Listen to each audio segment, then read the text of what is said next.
Yeah. We excited to bring back our friend of the show, reoccurring guest, coach of the defending national champions, Coach Jay Johnson. We appreciate. Last time we had you on, we had a bunch of technical difficulties. Now, I believe we have fixed that, right, Lloyd? I see. We're about to find out. He's the man to speak. Can you hear us? What's up, guys? You sound great. I appreciate. Hey, I heard. Slow played us. The rumor is heard that you have another job and you're directing students to their seats during football games now. Lloyd said that you were on the field when he talked to you, and this kid came up to you and asked you where section 224 was at, and didn't. That's right. Man of many hats. Wow. Like, kid, I have no idea what you're looking for, bro. I have nothing. Yeah. Coach hit him with the ultimate. What do you do? What am I doing here? What job do you think I have? Just win a couple more, Coach. That's all they're Coach, asking. I appreciate you coming back on. You know, obviously, y'all are starting your fall practice or team practice officially starts next Thursday, October 5th. That's really the first official practice where people can come and see the whole team together. It's you're starting the trek to defending your national championship. You have a whole new group of guys, right? You have some guys returning, but you bring in some guys in the transfer portal. You have the number 5 recruiting class in the country that is following the number 1 recruiting class in the country. How's the development of the team as far as chemistry goes, as far as bringing in guys with new roles and new situations? How's that going so far? I know it's too early, but how's that going so far as we get into the fall? Yeah, it's going okay. I think the more things your team goes through, the more opportunities that has a chance to take place and transform. And we're actually doing some stuff this week that should accelerate that, you know, if they're engaged in what we're doing in the right fashion. And then obviously getting into team training, team practice, we'll get a chance to put in our system or process of winning, get some pressure on some guys and see how they respond to both success and failure and bond them in that regard. I have some different ideas of how we're going to run the fall that I think are needed for this team. And I'm excited to do that. It's time. It's definitely time to get them together. There's a reason we go later. It's something that's been always a success for me, and we're going to stick with it. But you can tell they're anxious to get going as a group, as opposed to a couple pitchers at a time here or 4 hitters in a group here. Like we need to get rolling on winning baseball, and I'm excited to do that. What are some of the challenges that comes with a team that's, you know, you have a team returning? Obviously, every team, doesn't matter if you bring in everybody back, every team's going to be a little bit different as far as, you know, culture and as far as personality. But what are the challenges of coming back after winning a national championship and trying to get these guys to kind of regroup and say, hey, this is a new year, a whole new team, let's figure this thing out? What kind of comes with that?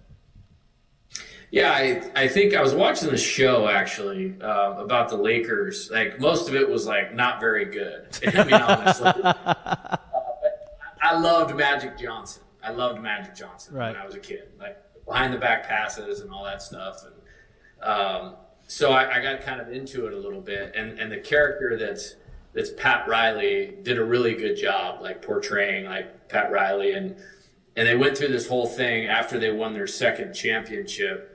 They started off the next year like 1-3 or 2-3, and he was distraught over like a bad game in November. Right. And his wife was like talking him through like, hey, it's November. And he's like, no, wait, that's how it starts. You know what I mean? And then she goes on to say like, these guys, he's telling me they don't want to win. And he's like, no, they want to win. They love basketball. But before we built this thing, they had to win, like they needed to win. And they approached every game in that manner, in that fashion. And we have to get that back if we're going to be successful. And so I think for us, it's separating this thought of just wanting to win, because every player on our team is going to want to win every game that they play. Right. But when it's kind of your DNA where you need to, you're willing to go the extra mile, respect the or honor the process of what it takes to be successful and winning a game, winning a weekend, and put yourself in position to accomplish the things that we all want to here. And, use the word like defending your title, like that's not even a thought in my mind. It's like, this is a completely different team. Like, this team is its own team, and we have to kind of set its course for what it needs to do to be successful, and ready to go by the time we get to February. Coach, now, obviously, in the postseason last year, you guys literally played to the last game of the season. So the off season, if you will, was much shorter than kind of any other year or 95% of the programs out there. With your off season duties and tasks of you traveling around, hitting the tours, hitting the recruiting trail, doing all that stuff you have to do, and then now the start of football season. I'm not sure people know how much of a football fan you are, but the start of football season, seeing more competition and being able to be around stuff like that, one, how much does that excite you to kind of put your fall plan together? And two, have you been able to talk to or are able to talk to Coach Kelly and maybe even, I guess, cherry pick some of his tactics and things that he uses into your game and implement it into your style of coaching? Yeah, that's a good question. I feel like I'm way more geared to the sport that's like that in terms of my personality and all of that. So I listen as much as I can when Coach Kelly is speaking. I think real massive hat tip to them. I mean, they had some immediate adversity, in that Florida State game. And by the way, that had way more to do with Florida State being a really good football team than, 2 years in a row than LSU. 2 years in a row. Yeah, they're legit. Like, I mean, that number 4 receiver, that was like Paul Skeens for them. Yeah, he's a baller, and he hasn't slowed down either. Yeah, it has to be a top 10 pick, right? Yeah, no doubt. I'm not a genius. And they got a machine on the doubt. end, on the other side, on the end. Like, they got some dudes.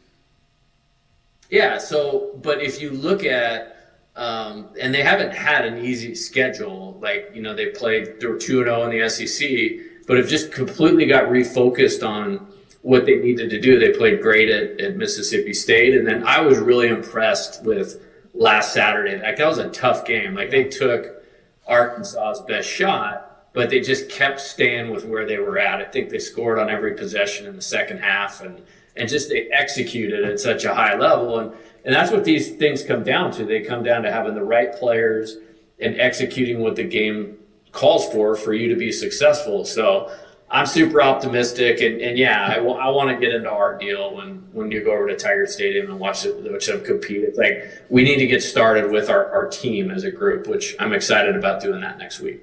Coach, you brought in a bunch of new guys, right? You brought in I say a bunch. You obviously have your recruiting class in. You go into the portal. You bring in a ton of pitchers, in particular the left-handed pitchers, which I don't know if I've ever seen a college baseball team, really maybe a team ever, ever have this many elite left-handed pitchers, right?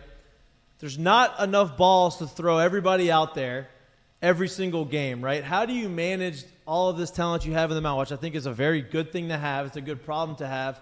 How do you manage? Because I think you have probably five or six guys that you feel comfortable with putting in the starting rotation, and another 5 or 6 guys that you feel really comfortable with coming out at any point in the game out the bullpen. How do you manage that type of depth on the mound? Yeah, I think every year at Arizona, like we were an Omaha caliber team, position player wise, offensively, like every year, like no question about it, one of the best in the country. There was a couple years in there though where we didn't have it on the mound, period. We just did not have it. And I mean, one of the best coaching jobs I ever did was like almost making the NCAA tournament with a team that had a 6.26 ERA. And I just kind of got into this thing where I never want to be in that position again. And I think last year is a perfect example of you can't have too much depth when it comes to the mound. I had a prominent SEC coach that I was talking to while I was at Arizona, and he was talking about coaching in the SEC. It's just like any time he thinks they have enough pitching, like he immediately wants to sign another pitcher. And so when you look at the injuries that last year's team had, and to be able to overcome that and win 54 games or win a national championship and be one of the best teams in college baseball history, like that's a perfect example for that. And so I'm really excited about the depth. I'm excited about the balance between right and left-handed pitchers. I'm excited about the contributions that a lot of guys can make. I think we have great experience coming back. When you talk about Thatcher Hurd, won the national championship game at like 8 wins and 4 saves. Luke Coleman, through 89 innings or something like that at Alabama. All those guys got that experience in the College World Series. And then we added, 3 really good left-handed freshman pitchers, and I think 3 or 4 transfer pitchers. So I'm excited about that. I'm not really worried about it shaking out or getting innings for guys, and that will all take care of itself. And there's a high bar, to pitch here, as there should be. And, every guy that will take the mound in a prominent role for us, the goal for me is that pitcher has a chance to be a major leaguer someday. Right. And so these guys are chasing that. So it's really good test for them. If you can get to the top of the mountain here, you can pitch at the highest level of baseball. Coach, I'm glad you mentioned him because I was going to ask you about him anyway. I've run into him a couple times through, I guess, this fall already. It's very easy to see, I guess you call it the maturation and the weight that he's put on and the work that he's doing physically right now. I'm obviously not in the building with him every day, and I think he's probably one of those guys that's a lot different around the people he's most comfortable with than outside of it. But I can even see how much more comfortable and how much more in his skin he is now as compared to the first time I ever met him. Can you speak on where Thatcher is now compared to where he was, I guess, first day of fall last year when he showed up?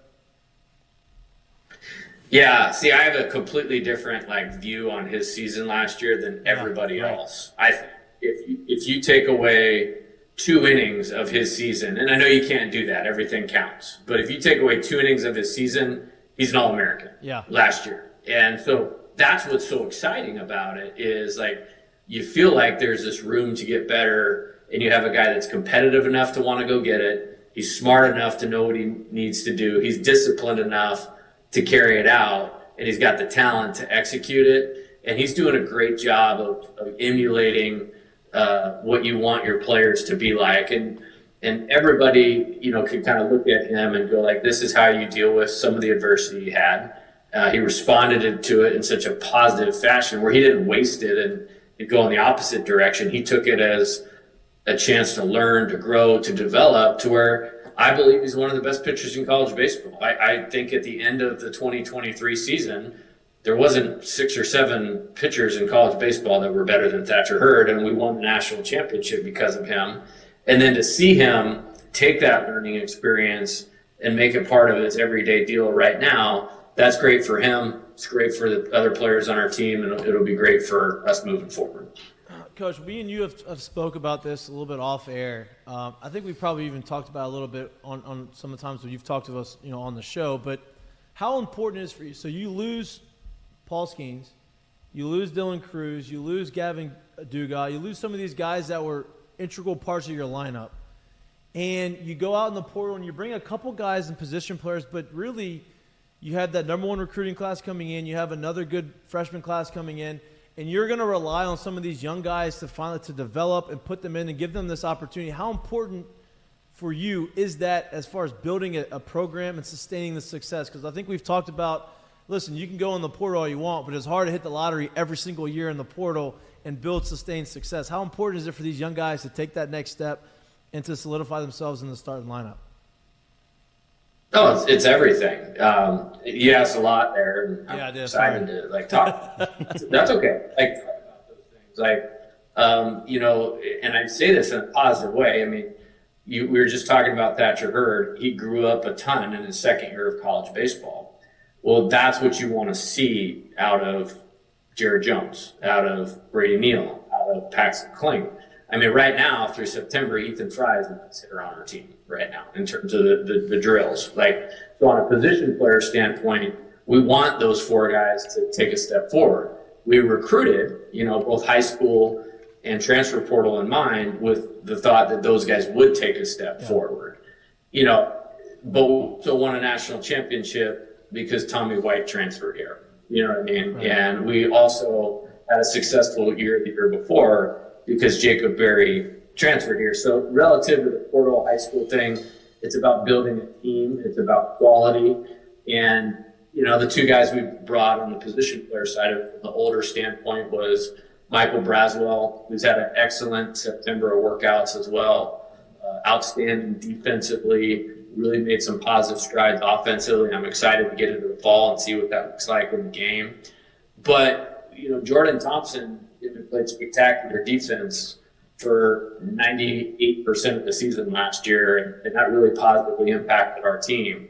So we believed he could play shortstop, and I believe we actually have some depth at that position. I feel really good about that. Like, we have multiple options where the last 2 years I felt like it was Jordan or it was nobody. We actually have some depth there, which is great. And then Mac Bingham, who's had a gazillion college at-bats, who's played for me, that knows the rollout of how we play offensive baseball, and has that dynamic of just replacing from a maturity standpoint when you talk about, Gavin, Cade, like those fifth-year players, those guys were so valuable. They didn't get talked about as much as Dylan, Paul, and these guys are the best players on the planet. But we needed a couple older guys to help with the development of the group I mentioned previously, with some of the new players, with Josh Pearson, Tommy, those guys taking a step forward, and then it becomes workable. I think I'm very realistic about this position player group. Like, that team last year is one of the best offensive teams in the history of college baseball. So we're not trying to be that team. We just need this team to improve on a daily basis and function in a way that it needs to be successful. And I'm excited to get into that. Coach, obviously you've made some noise on Twitter lately, which I respect your game. You're just getting out there with the tiger emoji, and people are starting to figure out a little bit of what you're doing. Another thing that happened on Twitter was that LSU Baseball put out a tweet, and they said they were trying to preview the schedule for the next year, where they were saying, what do you expect next year on the schedule? And everybody underneath it was back-to-back, back-to-back, back-to-back, not with any context of who they want to see LSU play. I ask you that to ask you this. Have you talked to – obviously Skip Bertman is the only coach to ever go back-to-back here. Have you had any conversations with him about – I know you said we don't talk about back-to-back. It's an entirely new team. But have you had any of those conversations? Because you leaned on him a lot last year, leaned a lot on Paul last year. You said they were integral to helping you win a national championship. Have you talked to Skip about the process of what it might take to go back-to-back? This is what fans wanted me to ask. Yeah. Okay. No, those guys are amazing in every way, and I talk to them all the time, and very thankful to have those guys as resources. In transitioning here and taking the job, that was part of it. How to be relative to some things within the community, how to have boundaries with some of that sometime. I mean, that's some really good advice I got from Coach Maneri, right away after we won. He's like, hey, you think you get out and you speak a lot now? Like, I mean, everybody's going to want your time. And so just him talking through something like that with me, has been very helpful. And he was right, which I love doing. I love being a part of the community here. I love LSU, love the state of Louisiana. Like, I want to help, people in their organizations and all that. But if we're going to win, like, I have to do my job the way that I do my job. And that requires me being super engaged on a daily basis, with the players, the team, with recruiting. And so, like, that was really, really helpful, and, relative to, I mean, we're not trying to repeat anything. Like, this is a different team, and this team needs to focus on what it needs to do to be successful. And I'm excited about that. Like, that, I'm super charged up. I think there's some things we have to do differently for this team to be successful, just in how we operate. And the 8-hour weeks that we're in right now don't give you the opportunity to do that. So when we turn the corner to next week, it's going to afford us a lot of opportunities to grow for the new players and the returning players. And I can't wait to get into that. I can't wait to watch it. Obviously, we always appreciate your time. Y'all start practice next Thursday, or I guess team practice next Thursday. When do scrimmages start? When can fans start kind of meandering their way out into the stadium to kind of watch these guys, watch y'all play these inter-squad scrimmages? Yeah, I mean, we keep practice closed because I want the players focused on when we're training, when we're competing.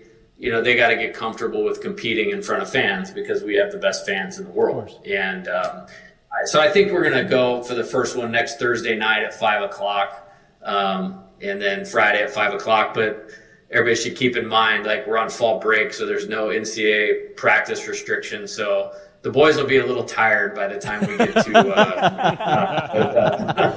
I hope they're listening. Yeah, get ready. Hydrate, boys. Yeah. Hydrate. They know they've had a 2 to 3 week heads up about what next weekend's going to look like. So I love that, Coach. As always, we appreciate you coming on. We're looking forward to having more of these conversations throughout the fall, and then obviously going into the spring. So appreciate it. Good luck in the fall, and we'll have you on again here soon. Cool. Good seeing you guys. Appreciate